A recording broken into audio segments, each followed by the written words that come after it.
莹莹自6月9号在伊利诺伊大学香槟分校失联，至今杳无音讯。17号，张莹莹的家属抵达美国，与校方和警方会面。为了尽快破案 ，FBI 17号宣布悬赏1万美元征集线索。而同日，芝加哥市的伊利诺伊理工学院校园附近发生了一起亚裔女性疑似遭到绑架的案件。记者联系了 IIT， 得到校方的回复称，周六下午发生的事件是校外事件，没有涉及到伊利诺伊理工学院的学生或教职员工。虽然现在还不知道两起案件是否有所关联，但是短时间内，一个地区发生2起类似针对亚裔女性的绑架案，不得不让人对于安全问题和案件本身产生疑问。今天，记者联系到了 FBI 前资深探员比特·克里斯麦特。克里斯麦特在 FBI 服役20年间，获得多项荣誉。其著作《FBI 日记：恶魔侧写》曾获得美国国家图书奖非小说类奖项。在今天的独家采访当中，他对莹莹失踪案做了一些专业的分析。I would tend to lean toward yes at this point, but again, we don't have the information we need. If there were, they'd be very subtle reasons. I think part of that would lean toward her standing at the car talking to him for a period of time. Him getting a chance to know her a little bit as a person would enhance her likelihood of staying alive. That's an important factor right there. There's a whole lot of things that I think are worth noticing, and what really struck me the first time I watched it was her very willingly coming over to the car, and there was no indication of any weapon, any gun, or anything being pointed at her, and she very casually was leaning down with her face and head readily visible in the window to him, so she very comfortably talked to him.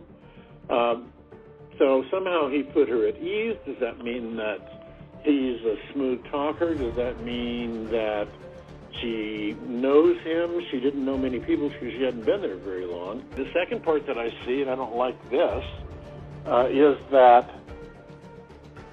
we saw him driving around the block at least once, and I'm not sure if there was a second occasion, but so that would tell me that maybe he is out hunting or he's out looking for somebody. But the fact is, it doesn't really matter that we know it or not. What matters is, do they know it? Do the investigators know it? And my guess is by now that they probably have it and they know what the plate is. Well, why haven't they found the car? Well, because the car could very well be in a garage. So that, as a consequence of that, that would, again, be one of those things that would cause me to lean toward that, yes, she still is alive and possibly at somebody's house, at his house. Standard motives for kidnapping in the United States really boil down to two motives, and one is ransom, and one is for some other nefarious reason, which that could be sex trafficking or sexual assault. Well, we know it's not ransom. So the likelihood it's for one of the other possibilities, maybe power, maybe control. It certainly is possible. You know, we know that he's mobile. I don't know what we know about the description of the car that's involved, and I don't know any of the other facts other than what you told me, but, you know, it's only, you know, from Chicago, 140, 150 miles away by interstate, so that's, what, 2 hours, and so that's, yeah, that is possible. Absolutely no question in my mind. It's the right thing to do. It helps. A lot of people think it's the big things that come along and bite you on the leg that are what solve a case like this, but it's the little things that happen and people see. And if you see something, report it. They can't be on every corner of the community down there. They need the eyes and the ears of the public, and I'm hoping they get it.